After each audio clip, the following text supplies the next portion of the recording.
स्वागत। आज हम एक बहुत ही दिलचस्प और गहरे सवाल पर बात करने वाले हैं।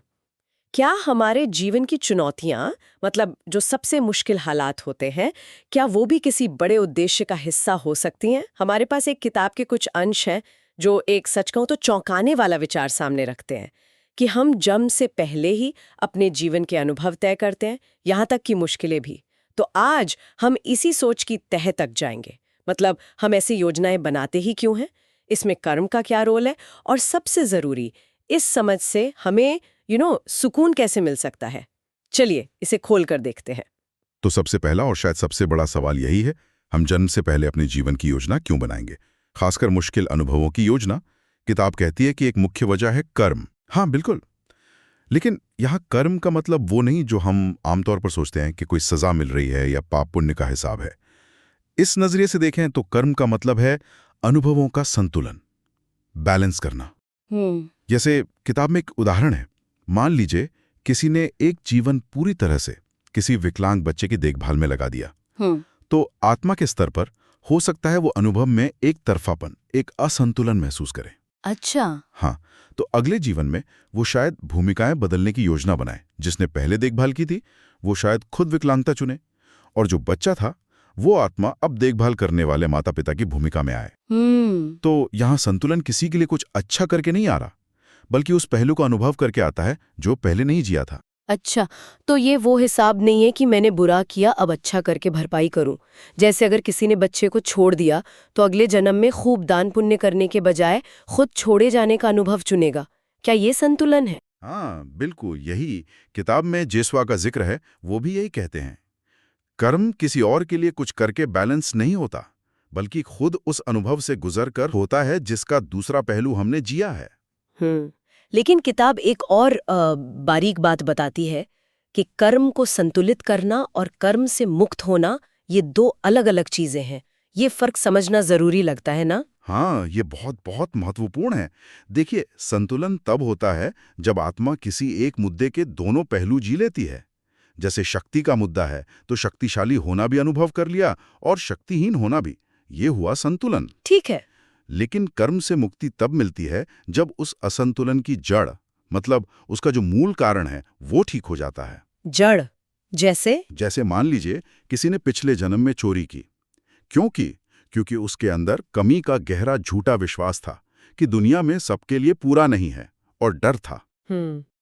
वो अगले जन्म में शायद किसी तरह का नुकसान या घाटा अनुभव करने की योजना बना सकता है। चोरी का उल्टा। इससे कर्म का पलड़ा तो बराबर हो गया, संतुलन आ गया। हाँ।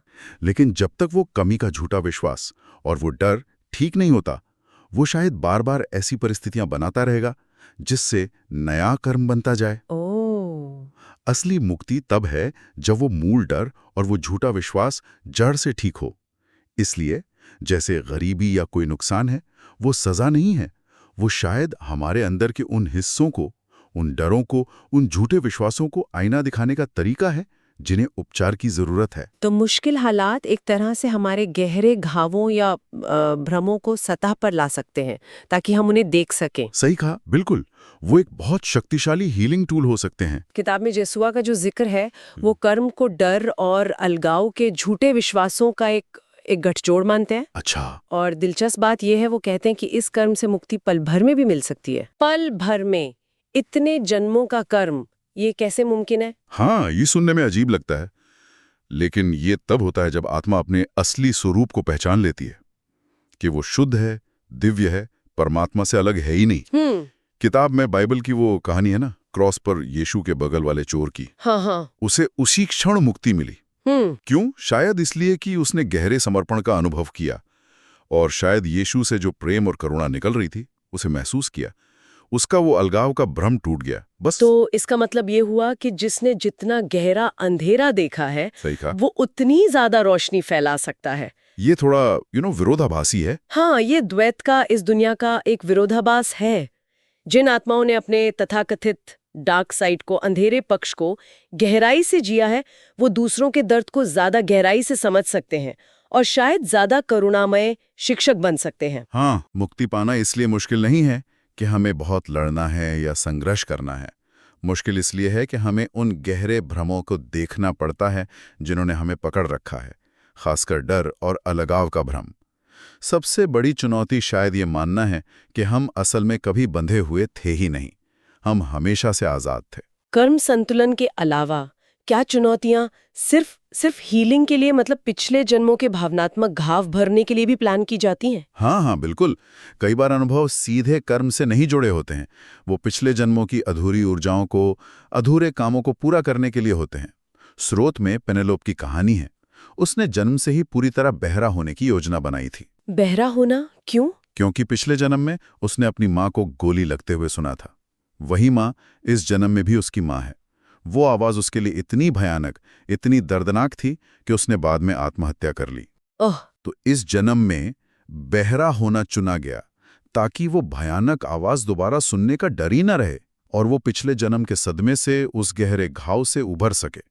ये सीधा कर्म संतुलन नहीं था, ये उपचार था। और पैट की कहानी भी कुछ ऐसी ही थी, जिसने शराब की लत चुनी थी। हाँ, पैट का मामला भी कुछ ऐसा ही है। उसने दशकों तक शराब की लत का अनुभव प्लान किया। इसका एक बड़ा कारण था पिछले जन्म में उसकी मौत। वो युद्ध के मैदान में बहुत ज्यादा डर की हालत में मारा गया था। वो डर उसकी चेतना में अटक सा गया था। तो जन्म से पहले उसे पता था कि इस जन्म में शराब की लत से जो भावनात्मक दर्द उठेगा, वो दर्द उसे ईश्वर की तरफ मोड़ेगा, आध्यात्मिक जागृति के लिए प्रेरित करेगा, जिससे अंततः वो गहरा डर ठीक हो सकेगा। और किताब कहती है ऐसा ही हुआ भी।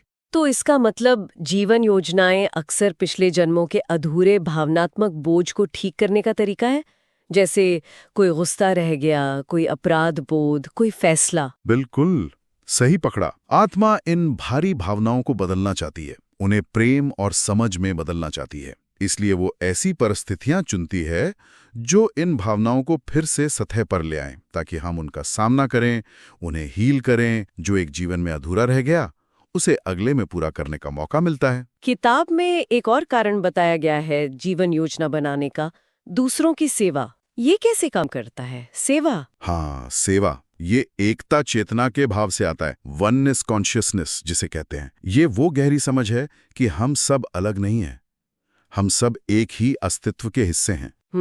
जब आत्मा इस अवस्था में होती है तो वो जानती है कि दूसरा व्यक्ति असल में दूसरा है ही नहीं, वो मैं ही हूं दूसरे रूप में। अच्छा। तो सेवा करने की इच्छा बहुत स्वाभाविक हो जाती है। ये दूसरों की सेवा नहीं है, ये अपने ही दूसरे रूपों की सेवा है। और किताब ये भी कहती है कि सेवा करना आध्यात्मिक विकास का एक बहुत तेज रास्ता है, क्योंकि जो हम देते हैं वही हमें मिलता है, जो हम सिखाते हैं वही हम सीखते हैं। लेकिन दिलचस्प बात यह है कि सेवा सिर्फ अच्छी भूमिकाओं में नहीं होती। मतलब किताब कहती है कि कभी-कभी मुश्किल या नेगेटिव भूमिकाएं भी सेवा के लिए प्लान की जा सकती हैं। ये समझना थोड़ा मुश्किल है। हाँ, ये थोड़ा चौंकाने वाला लग सकता है, बिल्कुल। लेकिन इस नजरिए से देखें तो जो लोग हमें सबसे ज्यादा चुनौती देते हैं, सबसे ज्यादा परेशान करते हैं, हो सकता है वो हमारी ही प्रार्थना पर, हमारी ही रिक्वेस्ट पर ऐसा कर रहे हो। क्या मतलब?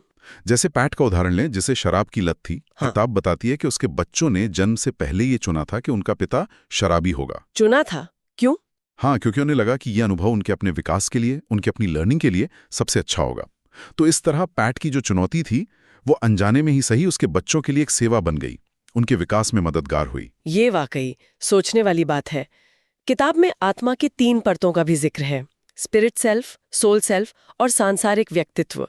क्या आप इसे थोड़ा और सरल कर सकते हैं? हाँ, कोशिश करता हूँ। देखिए, स्पिरिट सेल्फ हमारा सबसे गहरा असली रूप है, ईश्वर, मैं हूं उपस्थिति। ये हमेशा से है, कभी बदलता नहीं, सबसे जुड़ा है। इसमें सिर्फ प्रेम और ज्ञान है। ठीक है। फिर है सोल सेल्फ। ये वो हिस्सा है जो अनुभव लेने के लिए भौतिक दुनिया में आता है, द्वैत में। ये सीखता है, ये विकसित होता है, ये गलतियां कर सकता है, ये कभी-कभी खुद को ईश्वर से, स्पिरिट से अलग महसूस कर सकता है। और सांसारिक व्यक्तित्व यानी हम और आप, इस जीवन में ये सोल सेल्फ की ही एक अभिव्यक्ति है, इस जन्म के अनुभव लेने के लिए। सोल सेल्फ हमसे, हमारे इस व्यक्तित्व से ज्यादा जानता है, पर जरूरी नहीं कि वो हमेशा पूरी तरह स्पिरिट के साथ अलाइन हो। और ये सोल सेल्फ बहुआयामी भी है, इसका क्या मतलब हुआ? हाँ, बहुआयामी मतलब सोल सेल्फ एक ही समय में कई जीवन जी सकता है, कई आयामों में हो सकता है। और एक जीवन में जो हीलिंग होती है, जो उपचार होता है, उसका असर सोल सेल्फ के दूसरे हिस्सों पर यानी दूसरे जन्मों पर भी पड़ता है और उनके उपचार से हमें भी मदद मिलती है। सब कुछ जुड़ा हुआ है। इससे एक बहुत बड़ा सवाल खड़ा होता है। अगर स्पिरिट इतना प्रेम करने वाला है, सब जानता है, तो वो सोल सेल्फ को दुख या मुश्किल अनुभव करने ही क्यों देता है, क्यों नहीं रोकता? किताब के मुताबिक वो इसलिए नहीं रोकता क्योंकि स्पिरिट का स्वभाव ही असीम है, लिमिटलेस। अगर वो सोल सेल्फ को कुछ अनुभव करने से रोकेगा तो वो खुद को सीमित कर लेगा, जो उसकी प्रकृति के ही खिलाफ है। अच्छा। इसलिए सोल सेल्फ को पूरी आज़ादी है कि वो अज्ञान, भय, अलगाव, इन सब के हर रूप का अनुभव करे। और इन्हीं अनुभवों से वो झूठे विश्वास पैदा होते हैं जिनकी हम बात कर रहे थे। जैसे मैं काबिल नहीं हूं, मेरे पास ताकत नहीं है, मैं बिल्कुल अकेला हूं। हाँ। और फिर ये विश्वास वैसी ही परिस्थितियां हमारी तरफ खींचते हैं जो इन्हें सच साबित करती लगें। एक साइकिल बन जाती है। जब हमें ये एहसास होता है कि अरे, ये तो मेरे विश्वास ही मेरी दुनिया बना रहे हैं, तब हम इन झूठे विश्वासों को बदलने का काम शुरू कर सकते हैं। लेकिन इन गहरे झूठे विश्वासों को बदला कैसे जाए? क्या सिर्फ सोच लेने से या इरादा करने से बदल जाते हैं? किताब कहती है कि सिर्फ इरादा या जागरूकता काफी नहीं है, हालांकि वो पहला कदम है। हमें ऐसे अनुभव भी चाहिए जो उन झूठे विश्वासों को चुनौती दें, उन्हें गलत साबित करें। अच्छा, मतलब एक्शन लेना पड़ेगा। हाँ, हमें ऐसे काम करने होंगे जैसे कि हम पहले से ही काबिल हैं, शक्तिशाली हैं, जुड़े हुए हैं। बार बार ऐसे अनुभव करने से धीरे धीरे समय के साथ वो झूठे विश्वास बदलने लगते हैं। और सबसे जरूरी है इसे महसूस करने के स्तर पर बदलना, फीलिंग लेवल पर। क्या आप वाकई महसूस कर सकती हैं कि आप काबिल हैं? क्या आप ईश्वर के प्रेम को महसूस कर सकती हैं? ये दिमागी कसरत नहीं है, ये दिल का काम है। और इसमें समय लग सकता है, ये जीवन भर का काम भी हो सकता है। किताब में कंट्रास्ट यानी विषमता की भी बात है। इस नजरिए से पृथ्वी पर जीवन क्यों खास है? ये कंट्रास्ट क्या है? हाँ, कंट्रास्ट, विषमता मतलब फर्क। देखिए, हमारा जो असली घर है, गैर भौतिक दुनिया, वहां सब शांत है, प्रेम है, रोशनी है, कोई टकराव नहीं, कोई उल्टा नहीं। पृथ्वी पर यहाँ विषमता ही विषमता है। अच्छा बुरा, सुख दुख, प्यार नफरत, ऊपर नीचे, गरम ठंडा। हाँ बिल्कुल। आत्माएं इस कॉन्ट्रास्ट के जरिए, इस विषमता के जरिए सीखती हैं, खुद को बेहतर समझती हैं। जैसे अंधेरा देखे बिना रोशनी की असली कीमत कैसे पता चलेगी? दुख के बिना सुख का एहसास कैसे होगा? सही बात है। ये विषमता बुना तीव्र भावनाएं पैदा करती हैं, और भावनाओं के जरिए ही हम सीखते हैं, हम बढ़ते हैं। और मजे की बात, जब हम ये भूल जाते हैं कि ये सब एक नाटक है, एक खेल है जिसे हमने खुद चुना है, तो भावनाएं और भी ज्यादा तीव्र हो जाती हैं, जिससे विकास और भी तेज हो सकता है अगर हम उनसे भागने के बजाय उन्हें महसूस करना और समझना सीखें। ये सब सुनने में तो बहुत गहरा है, पर एक बहुत प्रैक्टिकल सवाल मन में आता है। अगर सब कुछ जन्म से पहले प्लान है, तो हमारी आजाद मर्जी, हमारी फ्री विल कहाँ गई? उसका क्या रोल है फिर? हाँ, ये सवाल तो आता ही है। बहुत आम और बहुत जायज सवाल है। किताब बताती है कि ये दोनों चीजें एक साथ काम करती हैं, बड़े दिलचस्प तरीके से। मान लीजिए एक आत्मा है जॉर्ज। उसका एक पैटर्न है दूसरों के आगे झुक जाना, हमेशा हाँ कह देना। बिल्कुल। और वो इस जन्म में सीखना चाहता है अपने लिए खड़ा होना, अपनी बात रखना। ठीक है। और एक आत्मा है सैली। उसका पैटर्न है दूसरों पर हावी होना, अपनी चलाना। और वो सीखना चाहती है दूसरों की इच्छाओं का सम्मान करना। तो उन्होंने जन्म से पहले प्लान बनाया कि वो शादी करेंगे, ताकि ये पैटर्न उभरें और उन्हें सीखने का मौका मिले। मुश्किल शादी होगी, पर सीखेंगे। अच्छा। लेकिन मान लीजिए शादी होने से पहले ही जब जॉर्ज 25 साल का है, ऑफिस में कुछ होता है और वो अपने बॉस के सामने हिम्मत दिखाता है, अपने लिए खड़ा होता है, अपनी बात रखता है। वाह! उस पल में क्या हुआ? उसकी ऊर्जा बदल गई, उसका आत्मविश्वास बढ़ गया, उसने वो सबक सीख लिया जिसके लिए वो शादी प्लान हुई थी। अब अगर सैली ने उस स्तर का विकास नहीं किया है, तो हो सकता है आकर्षण का नियम काम करे। या तो वो मिलेंगे ही नहीं, या मिलेंगे भी तो वो पहले वाला खिंचाव महसूस नहीं होगा। वो प्लान की भी शादी शायद होगी ही नहीं। ओह। जॉर्ज ने अपनी स्वतंत्र इच्छा का इस्तेमाल किया, उसने सबक पहले ही सीख लिया, तो उस मुश्किल चुनौती की जरूरत ही खत्म हो गई। तो फ्री विल हमारी योजना को बदल सकती है, बेहतर बना सकती है। हाँ बिल्कुल, हमारी हर चॉइस, हर पल हमारी ऊर्जा को बदलती है और हमारे रास्ते को प्रभावित करती है। प्लान एक गाइडलाइन है, पत्थर की लकीर नहीं। क्या इस नजरिए से मानवता के भविष्य के बारे में भी कुछ अंदाजा लगाया गया है? किताब में न्यू ह्यूमन या नए मानव का जिक्र है, वो क्या है? हाँ, किताब इसे मानवता के विकास का अगला कदम मानती है। एक नई तरह की चेतना। ये वो अवस्था है जहां हम डर, अलगाव और दुख से सीखने के बजाय प्रेम, करुणा, जिज्ञासा और रचनात्मकता से प्रेरित होकर जीना सीखते हैं। अच्छा। जैसे जैसे डर कम होगा, हम एक दूसरे से ज्यादा जुड़ाव महसूस करेंगे, सहानुभूति बढ़ेगी और मानवता धीरे धीरे एकता चेतना की ओर बढ़ेगी, ऐसा स्रोत का मानना है। ये एक उम्मीद की तरह है। किताब कुछ आम गलतियों या रवैयों के बारे में भी चेतावनी देती है जिनसे हमें बचना चाहिए, जैसे चुनौतियों से लड़ने या उन्हें हराने की कोशिश करना। हाँ, ये बहुत जरूरी बात है।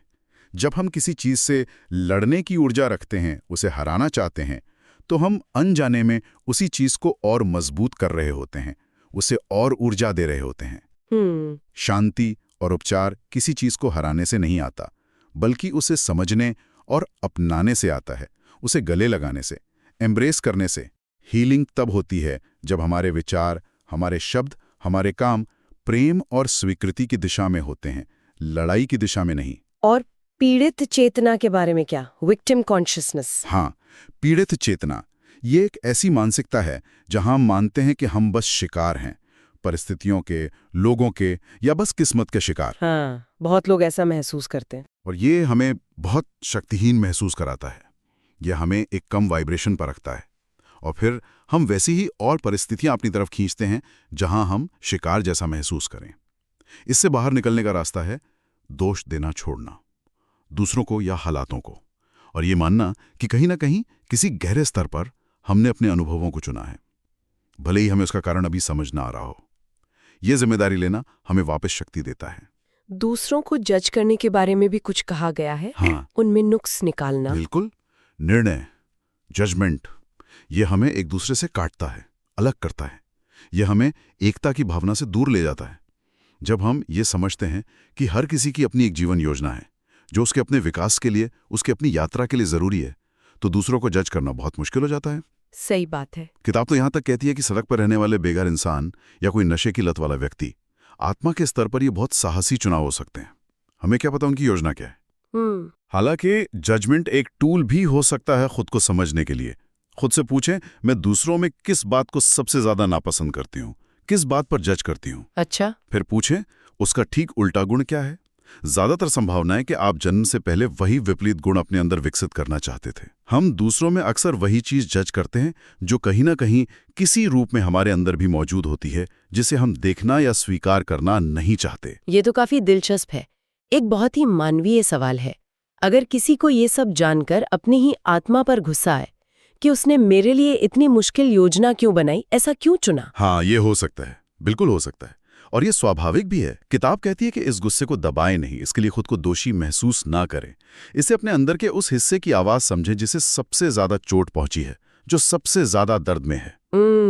उस गुस्से वाले चोट खाए बच्चे को सुने, उसे स्वीकार करें, उसे प्यार दें। आपकी आत्मा इसे नाराज नहीं होगी, वो समझेगी। जब आप उस हिस्से को प्यार से स्वीकार करते हैं, बिना जज किए, तो हीलिंग वहीं से शुरू होती है। और डर या गुस्से जैसी भावनाओं का विरोध करना, रेजिस्टेंस, मतलब उनसे लड़ना। हाँ, प्रतिरोध। कहावत है ना, जिसका विरोध करते हैं वो बना रहता है। What you resist persists। जब हम किसी भावना से लड़ते हैं, उसका विरोध करते हैं, तो हम उसे और ऊर्जा देते हैं, वो और मजबूत होती है। तो फिर क्या करें? प्रतिरोध छोड़ने का एक तरीका है वो करना जो आप तब करते जब आप में वो भावना नहीं होती। खुद से पूछें, इस डर के बावजूद मेरा साहसी रूप क्या करेगा, करेज क्या करेगा। भेद्यता में, मतलब अपनी कमजोरी को खुलकर स्वीकार करने में भी बहुत बड़ी ताकत होती है, वल्नरेबिलिटी में। तो ये याद रखना जरूरी है। जन्म से पहले आत्मा जानती थी कि डर आएगा, मुश्किलें आएंगी, ये सब प्लान का हिस्सा था। केवल साहसी आत्माएं ही ऐसी योजना बनाती हैं जिनमें डर शामिल हो। वही साहस हमारे अंदर अब भी मौजूद है, बस उसे जगाने की, उसे इस्तेमाल करने की जरूरत है। तो आखिरकार इस पूरे नजरिए से देखें तो जीवन की हर चुनौती का, हर मुश्किल का अंतिम उद्देश्य क्या है? सबसे बुनियादी स्तर पर किताब कहती है कि हम यहाँ हर उस चीज को अपनाने और प्रेम में बदलने के लिए हैं जो प्रेम नहीं है। मतलब डर, गुस्सा, अलगाव, नफरत, जजमेंट, इन सब को। अच्छा। हर चुनौती हमें एक मौका देती है उस चीज को स्वीकार करने का, उसे अपनाने का, जिसका हमने अब तक विरोध किया है। और उपचार का रास्ता भी यही है, अपने विचारों, अपने शब्दों और अपने कर्मों की शक्ति को पहचानना और उन्हें होशपूर्वक, जानबूझकर प्रेम और स्वीकृति की दिशा में ले जाना। हमारा अनुभव हमारी योजना से उतना तय नहीं होता जितना उस पर हमारी प्रतिक्रिया से तय होता है, हमारी चॉइस से। तो आज की इस गहरी बातचीत का सार क्या निकलता है, अगर हम समेटना चाहें? इस नज़रिए के अनुसार हमारे जीवन की घटनाओं का, खासकर मुश्किलों का, एक गहरा अर्थ और उद्देश्य हो सकता है। शायद है वो कर्म संतुलन के लिए हो सकती हैं, या पिछले जन्मों के घाव भरने के लिए, दूसरों की सेवा करने के लिए, या बस आत्मा के विकास के लिए हमारे द्वारा ही चुनी गई हो सकती हैं। हाँ, और सबसे महत्वपूर्ण बात शायद ये है कि हम परिस्थितियों के असहाय शिकार नहीं हैं, बल्कि अपने अनुभवों के शक्तिशाली सह निर्माता हैं, को-क्रिएटर्स हैं। हमारी प्रतिक्रियाएं, हम कैसे सोचते हैं, क्या बोलते हैं और क्या करते हैं, यही हमारे अनुभव को और हमारे उपचार की दिशा को तय करती हैं। डर और प्रतिरोध के बजाय जब हम स्वीकृति और प्रेम को चुनते हैं, तो हम न केवल खुद को ठीक करते हैं, बल्कि शायद पूरी मानवता की चेतना के बदलाव में भी अपना एक छोटा सा योगदान देते हैं। सुनने वालों के लिए एक विचार छोड़ते हैं। अगर ये मान लें, सिर्फ एक पल के लिए, कि शायद आपने ही अपने जीवन की मुश्किलों को किसी गहरे उद्देश्य के लिए चुना है, तो अगली बार जब कोई चुनौती सामने आए तो उसे किस नए नजरिए से देखा जा सकता है? क्या उसमें सिर्फ दर्द और परेशानी ही है, या कहीं विकास और उपचार का कोई छिपा हुआ खजाना भी मौजूद हो सकता है? इस पर विचार जरूर कीजिएगा।